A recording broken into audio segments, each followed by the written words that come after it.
Have a seat. Dave and I decided to give you a primer on the sport of freestyle. Freestyle is an art form. There are many different variations and styles of play. We think disc freestyle is the sport of the future. It's a sport that adapts to many different locations and variations. It can be done in like a small group, co-oping, or you can do it solo. Each person gets to learn their own moves, their own style. It's like notes in a song. You can string them together in different ways and come up with your own type of music. Yeah, there's no physical or gender restriction, so it's really accessible to everyone. So we encourage you to go out there and create your own style and have fun with it. So it's fun, creative, no rules, and it's challenging.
Here's another guy with a few tricks up his sleeve. He's Dave Lewis, a 5-time World Frisbee Freestyle champion. You try to do the craziest tricks you can do and pull them off. But for this disc dynamo, it's not just about tossing and catching. We're always trying to invent new moves, learn old moves, get things wired. He spins, he rolls. Sometimes he looks more like a soccer player than a Frisbee fanatic. You might say Dave has added a whole new twist to this weekend sport. Are we on? One of the most popular throws in freestyle is the backhand. Let's start with the grip. Put your thumb on top of the disc and wrap your fingers around the edge of the rim. Grip the disc firmly. Your stance is important in all throws. When doing the backhand, stand sideways towards your partner. Keep the disc parallel to the ground or with the nose of the disc slightly up. Now wind up the disc by cocking your wrist, twisting your upper body away from your partner, and bending your arm. And now for the release. It's a snapping motion like snapping a towel. Release the disc towards your partner. Remember, it's all in the wrist. It's a winding and unwinding motion. In freestyle, we're trying to generate spin. The more spin you have, the more stable the disc is in flight. The more spin you give your partner, the happier they'll be. The wrist flip is an easy and graceful throw. Turn the disc upside down with your palm up. Put your thumb inside the rim. Now turn your wrist so that the disc is right side up. Make the grip comfortable. Stand sideways towards your partner. If you're right-handed, your left foot and left shoulder would be closer to the target. To wind up, cock your wrist and reach your arm back, keeping the disc parallel to the ground. To release, unwind slowly and release the disc with a snap. Put my fingers on top of the disc, thumb on underneath. I'll pull the Frisbee back onto my forearm here.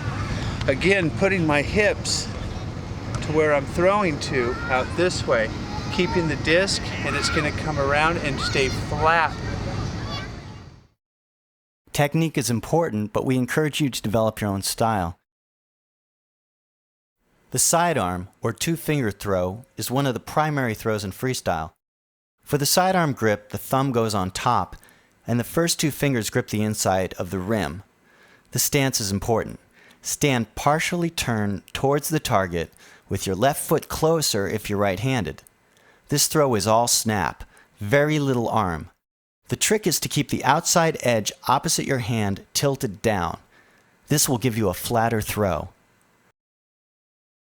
The underhand throw is great for throwing a short distance with a lot of spin.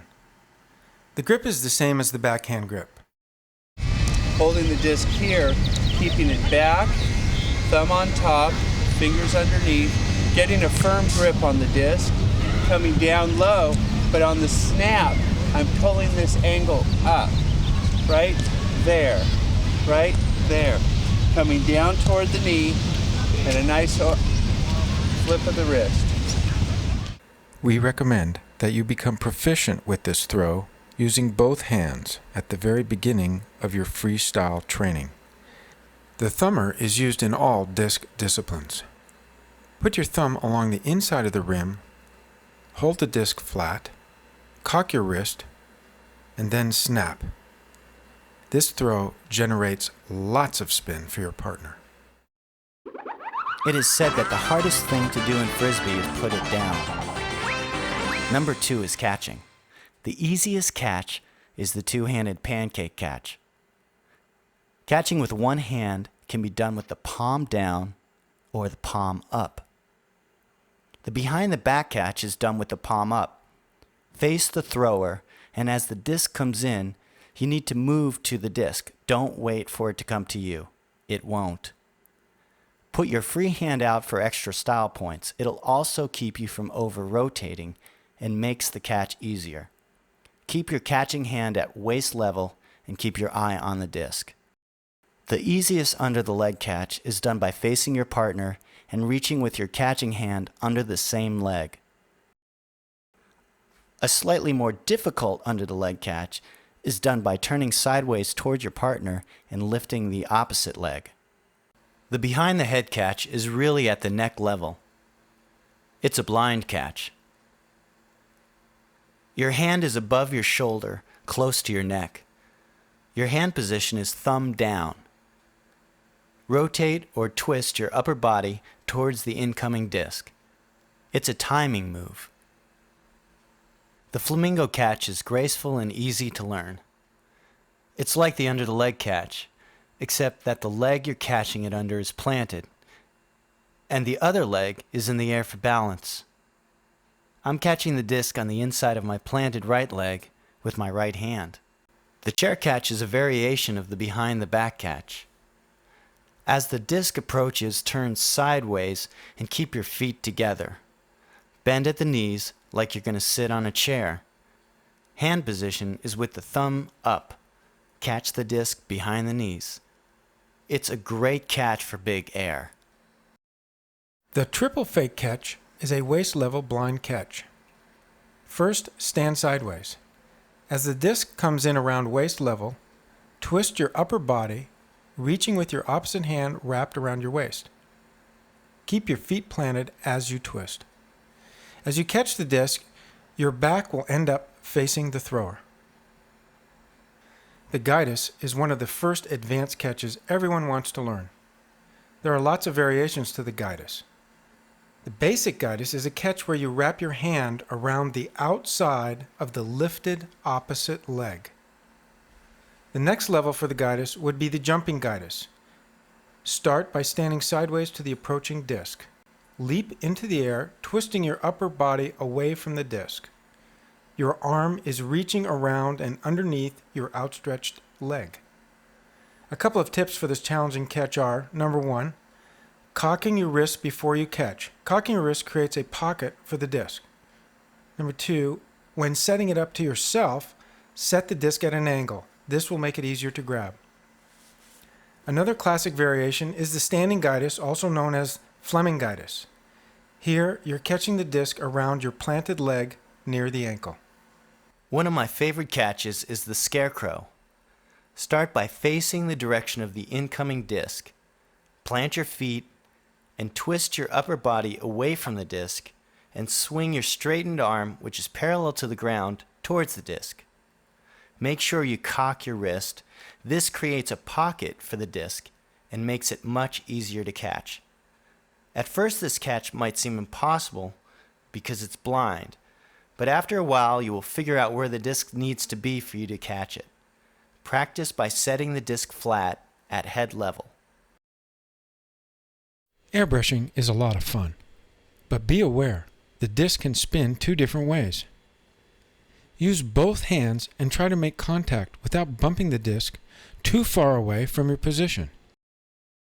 Glancing blows are the best. If the disc comes in flat, it's very difficult to airbrush, in fact almost impossible, because you need an angle to airbrush. So receive the disc and create an angle. We'll show you how to do that a little bit later. Practice hitting the disc along its tangential lines. See if you can increase the spin by hitting it with nice, tight, glancing blows. Here are the basic hand positions for clock airbrushing. Down low, use your right hand. Crossing. When it's up high, use your left hand straight, like you're throwing a ball. For counterspin, you want to do the opposite.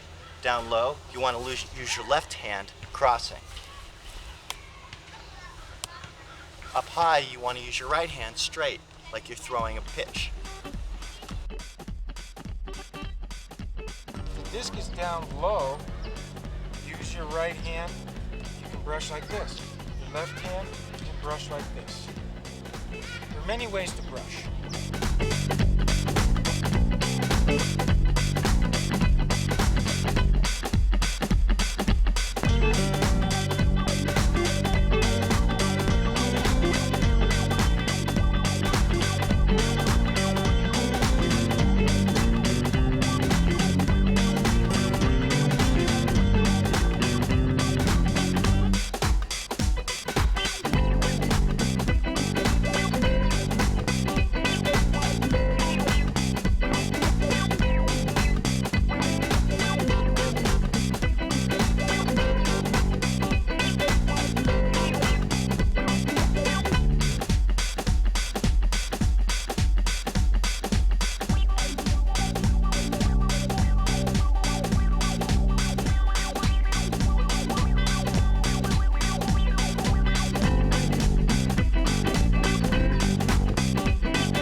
Alright, a few things I like to remember when I'm doing chest rolls is to face the wind first of all.